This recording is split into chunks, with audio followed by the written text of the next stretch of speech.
Hello everyone, welcome back to Silas Pocats, or welcome to Silas Pocats, and welcome to a little wrap-up for the month of January. I'm going to try to keep this brief, and those were incredibly famous last words, but I have a couple of categories that I want to go through when it comes to the books that I've read in the month of January, and I'm going to try to keep things brief about the books. I am planning on doing some reviews for some of them if I manage to keep all the information in my head until I get to filming again. So stay tuned and expect nothing. The best way to deal with that is to just expect nothing and be positively surprised every time I do in fact end up making a dedicated review for some of these books. Now, I have read a total of 20 books in February, 14 of which were physical books, and the other 6 were evenly distributed between ebooks and audiobooks. All audiobooks were books I didn't own, because I tend to get my audiobooks from Libby and basically no place else, because it is the least used a way for me to... I just don't listen to a lot of audiobooks, is my point. So I don't buy them, because that would be money that I just... Why? I'm not the hugest fan of audiobooks, and I do it when the book is not available in any other format, so... Needless to say, Libby is my friend. I'm gonna start with the ones I don't have physically, because every single time I don't do that, I forget about them. But before I get to the books I finished in January, I want to very briefly mention the 2 books I will be carrying over into February, the 2 books I didn't manage to finish. The first one would be The Church of the Mountain of Flesh by Kyle Wakefield. This is a horror book. It is self-published. It has some really cool illustrations in there as well by the author. And it is all about this man called Soul who lives in this really small and intensely religious village, I suppose. And there's some really weird and fuck-ass stuff going on. There's a lot of body horror, there's a lot of trans phobia, there's a lot of themes is what's happening, and it is intensely gory, and it is a lot of fun. I just didn't get to finishing it because I did in fact have some things to do in January, and I completely underestimated the amount of time I would need to read all of the books I did then in fact end up reading. I am about, I think, 1/4 into it. I'm on page 122. I will be continuing this in February, and I will very likely finish it in February. I might even read some this evening still, because it is in fact the last day of January, but safe to say I will not be finishing 300 pages in roughly 3.5 hours that I potentially still have left. Because I'm tired, guys. It is late, okay? But, nevertheless, I want to continue with this. And the second one is The Wreck by Dewey Gorode. I got this one for my Reading Around the World challenge. This is from New Caledonia. The author is from New Caledonia, or was. I'm not sure if she's still alive. This novella is, I believe, from 1996. I am on page 42 out of roughly 160, give or take. It is set against the backdrop of the revolution that made New Caledonia into the country that it currently is. It was translated from French into English, and I'm picking it up in English because my French is not good enough to understand a lot of books. Okay. It deals with a lot of topics about colonialism, resistance to the regime, finding brotherhood with the people around you, and we also mainly follow Lena, who's our main character, and who goes through this intense journey and quest to find her identity, and also the trauma that she's been repressing for years at this point. It is a really good book. It's just, again, one of those books that takes up a lot of brain space, and so I didn't want to rush through it just to have it finished still in January. I also don't think I will be picking this one up this evening. I am going to finish this in February though, simply because if I don't, I will be forgetting the first 40 pages, and I would just have to restart. So, we will be trying to pick this up as soon as possible in February, so I can finish it while I still remember things. Right, those are the two books that I'm currently still in the middle of, so I'm just gonna put them aside and you will not fall on me. Right, ebooks. Let's do ebooks. I read 3 ebooks. All of them were pretty short. One of them was from Libby, and the other 2 were books that I already owned. The one that I read from Libby was the first volume in the Tea Dragon Society, which is a short, middle-grade, queer comic, a graphic novel. I'm never fully sure what the difference is, and I'm not going to learn in this video. It was really cute. I loved the art style. It was so incredibly evocative, and the colors were beautiful. It is a story about this society wherein tea dragons choose a handler.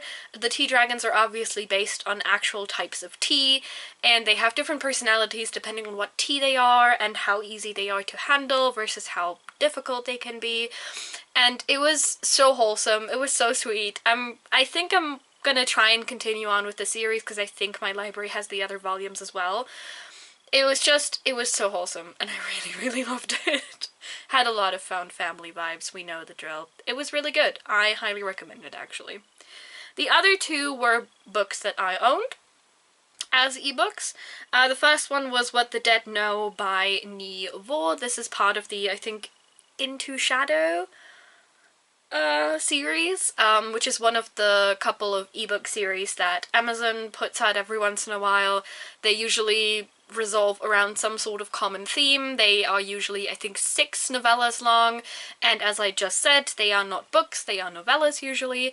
I think they're predominantly between 40 and maybe 60-70 pages. Usually they are not much longer than that. They usually don't go into the hundreds. And What the Dead Know by Nhi Vo, who is one of my favorite authors of all time. I collect every single book that she has ever written, and I will never be sorry for that. But What the Dead Know is basically about this medium who goes around the countryside, being actually a medium, but also pretending to see even more into the ghost world than she can, and being able to communicate with ghosts even though she has never communicated with a ghost before. The similar stratagem to the, you know, like, let's get money out of people. While all of this is going on, she also pretends that she doesn't know English because her family is from Vietnam, and she, quote-unquote, looks the part, and so a lot of people assume that she's a lot dumber than she actually is, right? I really enjoyed it. I gave it 4.5 stars. While I do think it's a really short story and it obviously doesn't really give you a lot to work with in terms of conclusions, I think Nhi Vo chose a really great moment to capture. And I personally think that the story behind all of it was pretty clear and concise and moved forward accordingly with the little space, aka the 60 pages that she had, right? The third and final ebook that I read was A Short Stay in Hell by Stephen L. Peck, which is basically this story of this Mormon man who dies and goes to hell, but hell is actually based on the Zoroastrian design of hell, and everyone he is just set in this, like, same-ish world of a massive library with a bunch of books that basically are made out of gibberish. And the goal to get out of this sort of hell is to find the book that tells your life story in complete and grammatically correct sentences, because all of these books are basically typed at random. And it is a whole exploration of identity and how you deal with trauma and how you deal with your environment being the same overall. And I think it was a really great story. I was just missing some emotional connection to it, to be quite honest with you, so it wasn't my favorite. I do think that it tried and did really well in the aspect of exploring your identity and loss of identity when you get into this, like, hellish world that is just made up of people that look and sound and feel exactly the same as you do. I think it was really interesting to read. It's about 100 pages long, so, you know, even if I wasn't fully enjoying it, I got through it fairly quickly, so I'm not gonna complain, basically. It sounds more negative than I wanted to, but nevertheless. The 3 audiobooks I got from Libby, all of them. We have 2 fantasy books, one of them young adult, and 1 sci-fi horror. The sci-fi horror was Ghost Station by S.A. Barnes. This is my 2nd time reading an S.A. Barnes book, and the first time I'm doing it via audio. I think the story massively benefited from being in audio format. It has a first-person perspective narrator, I think. Does it? I think so. Maybe I'm confusing it with her other book. Anyway, point is, the book did show me that what S.A. Barnes does best is something that she seems to be doing in all of her books, which is isolation in space that makes people hallucinate for some reason or other. She did a similar thing in the first book I read of hers, which was Dead Space. Dead Space? Yes. I really loved Dead Space. This one was okay. Maybe it was because I knew that she was going to explore these themes because she did so in the first book. I don't know. Maybe it was because it was audio and it wasn't actually benefiting that much from it because I'm just not an audio person. I couldn't tell you. Point is, I thought it was okay. I had a good amount of fun. It was very formulaic, which is something that I've also noticed with Dead Space, but with Dead Space I was so incredibly invested that I didn't really give a fuck.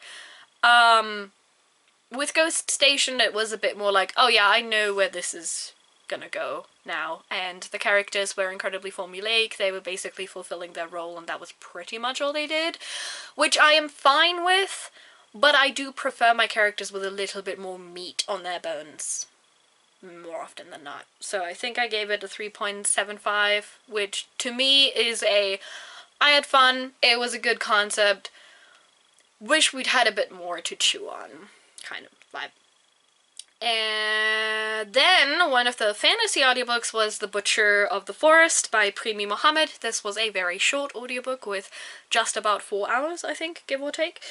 Butcher of the Forest is a short novella type story, and it is about this magical, mystical, dangerous forest comparable to fairyland, basically. And this older woman who is tasked to go into the forest and retrieve the children of the tyrant who has currently usurped the place that she lives in. And she basically has to go into this place and has to figure out how to get the children out of there, because if she doesn't, the tyrant is gonna kill her entire family. I really enjoyed it. I thought the writing was incredibly atmospheric, and I do think that this did in fact very much benefit from being an audiobook, because I was so engrossed in the narration due to the narrator doing a fantastic job with this book. Was it a very short story? Yes. Were there some things where I was like, we could have explored that maybe a bit more if we'd had a bit more time? Sure. But I think overall what The Butcher in the Forest wanted to be was a fairy tale, and I think it achieved that, in my humble opinion. I had great fun with it, and I thought it worked fantastically as an audiobook. It felt like someone was reading a very dark fairy tale to me, so chef's kiss. And the last audiobook and the longest audiobook I listened to was To Shape a Dragon's Breath by Monocle Blackgoose, which is the first book in the Nampeshawaya series. I'm not sure if it's going to be a duology, but I know that book 2 has more or less just come out.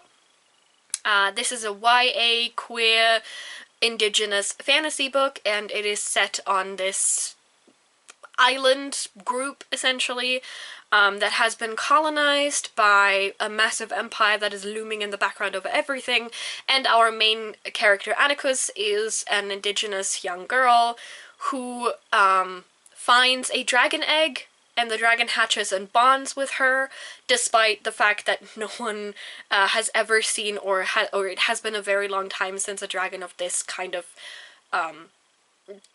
dragon has been seen. It hasn't been seen a very long time, and she is now tasked to figuring out how to shape the dragon's breath, because if she doesn't do that, her dragon might unfortunately attack the people around her when Anarchus gets agitated, for example, because she cannot control the bond that she has with her dragon. In order to do that, she goes to a school, which is obviously run by the colonial forces in place, and she clashes immediately and consistently with the school system in place, because it goes completely against anything and everything that she believes. First of all, audiobook was a fantastic choice for this one. because I'm going to be very honest with you, I don't think I would have known how to pronounce anything, including Anaquiz's name, if someone hadn't narrated it to me. Second, the narrator, fantastic work, absolutely loved it. I'm gonna see if my library gets the second book in audio format as well, because I think I want to go back to audio with this.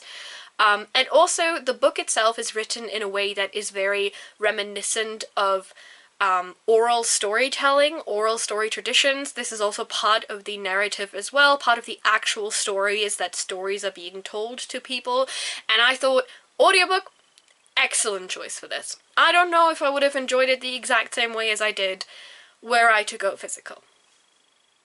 I'm just gonna put that out there for people who are interested in picking up this book. I personally had a great time.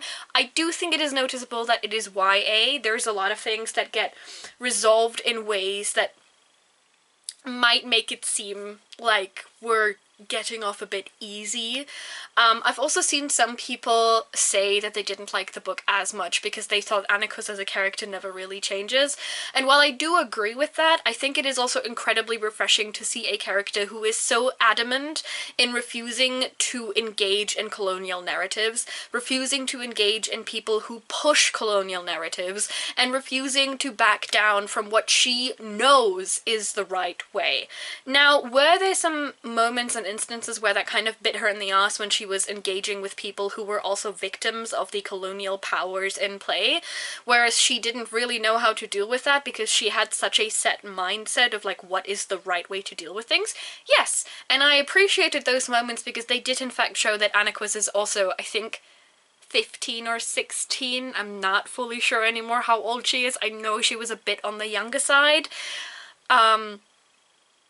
And I really liked those moments, and I think those moments quote-unquote make up for the fact that she is in fact an incredibly realized person and really doesn't back down from anything that she's ever believed in. I think this is a quite nice touch to her character, and I quite enjoyed that actually, even though I can see why some people might go, I don't...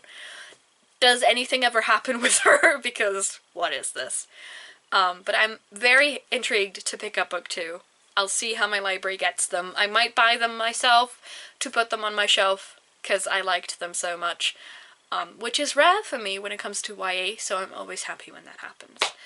Now, I think I've already yapped very long, so unfortunately we are now getting to the larger part of my TBR, so I'm gonna try and keep this a little bit briefer. But let's dive into the physical books that I read in January. Now, first of all, and I'm gonna grab a couple and put them on my lap. Pause. Yes. Okay. So, I've grouped them a little bit according to how I read them and how they work best for me. So we're gonna start off strong with my first completed series of the series TBR that I've set myself, with the Chronicles of Red Winter series by Ed McDonald. This is a trilogy. I had all 3 books already. I had previously read book 1, so that was 1 reread and 2 new books for me, and I'm really happy. I'm really happy that I started with this one with my project, to be honest. I do want to make a dedicated video on the series that I read, so I'm going to keep this incredibly brief, but this just felt incredibly quintessentially fantasy to me. Was this a 5-star experience? No, it wasn't. I didn't give a single book 5 stars, and I stand by that, quite frankly, but they were so much fun. They were so much fun. Rain is one of my favourite main characters of all time. She is a stupid little girl, and she makes horrendous mistakes, and she makes life 10 times harder for herself, despite everything else that goes on, and I love her. That is my child. I love her so much. I highly recommend this, and I do hope that I will be getting around to make a video on this relatively soon, before I forget anything that has ever happened, which tends to be the way with my brain that doesn't work. But, loved it. Loved it so much. Next, we have a group of books that I will be titling University Reads, and those would be the ones that I've also annotated the most, as you can maybe see here. 1 reread and 1 new book. My reread was The Deep by Rivers Solomon. I do believe that this was their first book, but I'm not entirely sure. But this is a novella. It is about 160 pages long, give or take, and it is all about this breed of mermaids who came from black pregnant women having been thrown overboard by slavers during the transatlantic slave trade, and what that means for them as people and how they cope with being born from such violence, essentially. It deals really heavily with memories and weaponized memories, community, and how community works and doesn't work with each other. It is incredible. On reread, even better than the first time around. I've annotated it because I want to write a paper on it, specifically in my class on the diaspora experience, because I think this works perfectly there. And I had a lot of fun picking up on the several different themes in this book surrounding water, surrounding family, surrounding memory. It was incredible. 10 out of 10. Highly recommend this one if you want to pick up any book from this pile. And the second one in the university read pile was my new read, and that was Assembly by Natasha Brown, which I read for the exact same class, but this time in order to present it in class.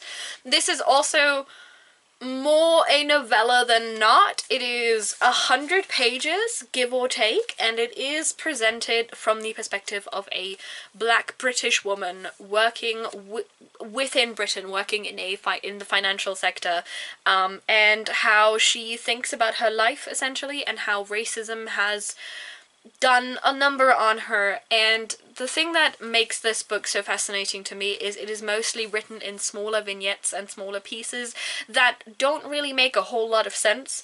Our main character is both incredibly faceless, being only presented with the I pronoun and having no fully determinable features to herself, and also an incredibly realized character, specifically towards the end. The book ends in one of the most ambiguous notes I've ever read in a while, and it was so good. I don't think I can do this book justice by describing it. I'm just gonna need people to pick it up immediately. It is 100 pages. You can read this so quickly, and then you can read it again, and you can pick up on all the things you didn't pick up in the first place, and then you can read it again, and you can annotate the shit out of it, and you're never going to figure out everything in this book. It is so good. If there's, I did say this about The Deep, but if there's another book you want to pick up from this, please let it be Assembly. This was so good. I loved it so much. Now, next three we have is kind of like ish translation pile and also weird fiction in a way. So we have 2 books from Chaco Press and 1 from Grey Wolf Press, also translated fiction. So we're going to start with The Cemetery of Untold Stories by Julia Alvarez. This is the only non-translated of the pile. Julia wrote this in English. I do believe there is a Spanish version of it available though, El Cementerio, what is it called? Jesus Christ. I do not speak Spanish. I should clarify that. There is a Spanish version of this, is all I'm saying. But it does have the exact same title if I remember correctly. And this is a story about Alma Cruz, who is a novelist and now in her 50s or 60s, I believe, and she is retiring from the whole being a novelist and being in the public eye, and is returning to her homeland into the Dominican Republic. Julia Alvarez is also from the Dominican Republic, by the way. And she's returning into her homeland, she's returning to where she grew up, and she buys a house there, and she turns the garden into a cemetery for all of the stories and manuscripts she never got to finish, including but not limited to the wife of a dictator from the Dominican Republic. And, we get a lot of different perspectives in this book, including but not limited to the figures from Alma's manuscript that come to life to people who start listening to their stories. This was incredible. I highly recommend this book. I think this was fantastic. This was such a weave of different mechanics of storytelling. The idea itself of burying your manuscripts to lay them to rest It was so good. I really loved this book. It is a bit confusing, and intentionally so. There's not a lot of moments where you can pinpoint what exactly is going on. There's never an explanation as to whether or not the manuscripts are actually talking, for example. This might also be an elaborate metaphor for stories that just replicate themselves. You will never know. The book will not tell you. This is the point of the book. It will not tell you. You will never know. You're going to have to live with that. I thought this was really great, and I do in fact highly recommend it. I'm sorry. Listen, I have great taste, and I read a lot of books I really like. So you're just gonna have to read everything that I recommend. It's like 17 out of these books. I apologize. Next one is actually translated, and that is Apparitions by Margot Glantz, translated by Ellen Jones. I want to make a dedicated video on this, so I will keep myself incredibly brief and just say that this was fucking weird, and I loved it. It is originally from 1996. It was first translated this year, actually. It's coming out, or it probably has come out this month in January. And it is fantastic, but also incredibly graphic. So, you know, if that's not your style, don't pick up this book, because there's a lot of naked people in here, is all I'm saying. I will make a dedicated video on this, but I loved it. Did I fully understand what was going on? No, and you don't need to, because it's great. And last but not least, on this list, we have I Gave You Eyes and You Looked Toward Darkness by Irene Solà, translated by Maura Faye Letham. This is from a author from Catalan, and it is wild. If you think you know what goes on in this book, no you don't. If you think you're prepared for what goes on in this book, no you're not. This is the story of a bunch of women who were born and also who died in the exact same house. They are from the same family or know each other in some way or another, and they are currently waiting for another woman to join their ranks because she is currently lying in her deathbed. The entire novel takes place over one singular day, during which all of those ghostly women await someone else joining their ranks, and we get to hear about their stories. We get to hear why they are together in this house, and we get to hear what they have in common with each other, and why they might hate each other the way that they do. The women in this book are ugly. The stories in this book are ugly. This was an incredible exploration into grief, into exploitation, into womanhood, into relationships with each other that are so strangulated by extenuating circumstances. I loved this book. It was also horrendous and gross and so good. Pick it up. Go for it. You will not know what will hit you. A lot of things. And a lot of bodily fluids. Okay. I'm gonna get the rest of the books off the ground for a hot minute. So, you know. And I'll try to go through them a bit quicker. And I know I keep saying that, but no, whatever at this point, okay? Listen, this is gonna be as long as it needs to be.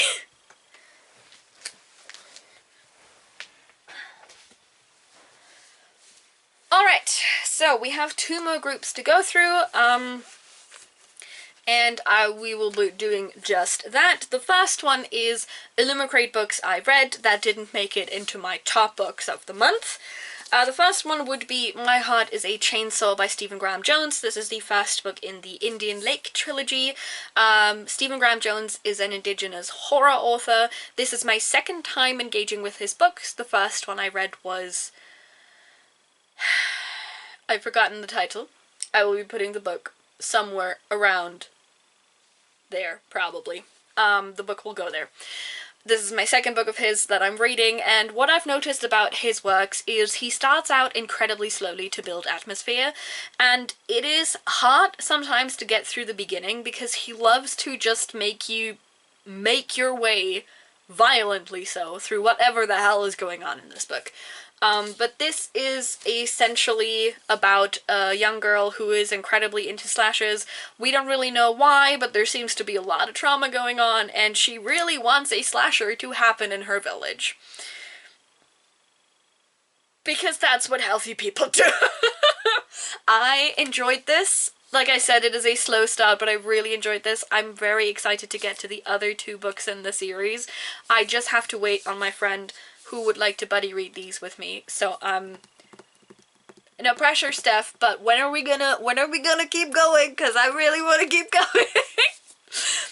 This was great, though, and I think the design, as per usual, is fantastic. Yes, these are VHS tapes. Isn't that amazing? Anyway. The second... oh god. Hold on, here we go.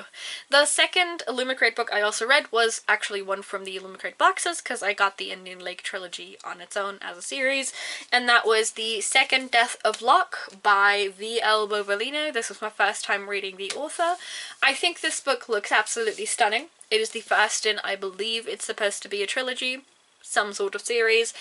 Unfortunately, we didn't vibe.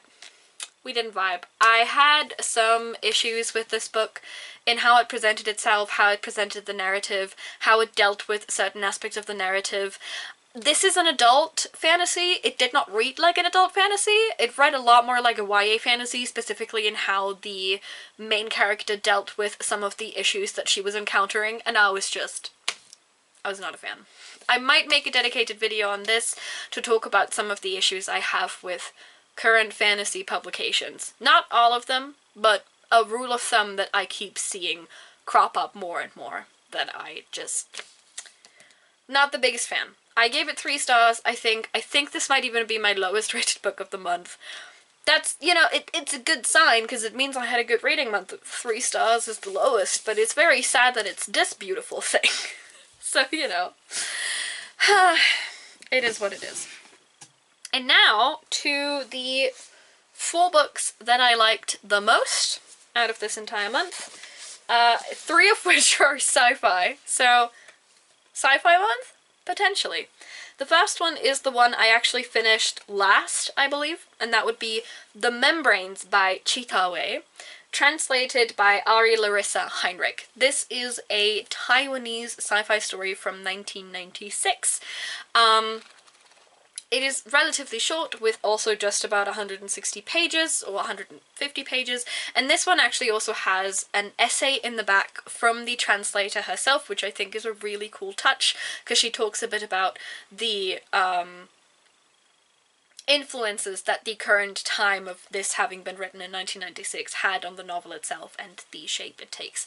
This is dystopian, futuristic sci-fi, and our main character is a young woman called Momo who lives underneath the sea because humanity has fled underneath the sea to be protected from the dangerous UV light that is currently coming from the sun, because the ozone layer was pierced and the hole, unlike in our time, was never fully repaired and the damage had been done. This is an incredible exploration into consciousness and personality and personhood, and also incredibly strained relationships with your mother and what that means to you as a person. There's gender exploration in here. There is sexuality exploration in here. This is such a good book. It is very short, and I highly recommend it. All of these 4 books come highly recommended, in case you couldn't tell, but this one in particular, I need more people to pick this up immediately. This has also been incredibly influential to the queer writer scene in Taiwan as a whole, apparently, and I just think that's neat. So, everyone get on it! It is really short! You're gonna love it! It's great! Please pick it up. I need more people to pick this up. Next, back to sci-fi, or we stay with sci-fi. There is no anti-memetics division by Quantum. Listen, this was made for me. This is weird sci-fi, and this was made for me. It is all about this division in the government that deals with these anti-memes, who are basically... imagine a concept that the second you think about it, you forget it exists. Imagine a concept that eats your memories. Imagine a concept that the second you think about, it starts destroying you from the inside out, because you're not supposed to remember that it exists. That's the style of book that we're dealing with here, and I love sci-fi like that. I do think that towards the end we had a little bit of a rough spot that I wasn't entirely sure what we were doing with. I wasn't 100% a fan of how the author dealt with it in the end. So I only gave it 4.5 stars because it was missing the tiny bit at the end. I thought the end wrapped up a bit too neatly for the wild-ass concept that was the rest of the book, but overall, this was made for me. Me, myself, and I. I'm not sharing this, except I want everyone else to pick it up too. If you think this sounds interesting, please, for the love of God, read this. This was so much fun. Ah, I loved it. Next, the only non-sci-fi entry into this list, The Everlasting by Alexi Harrow.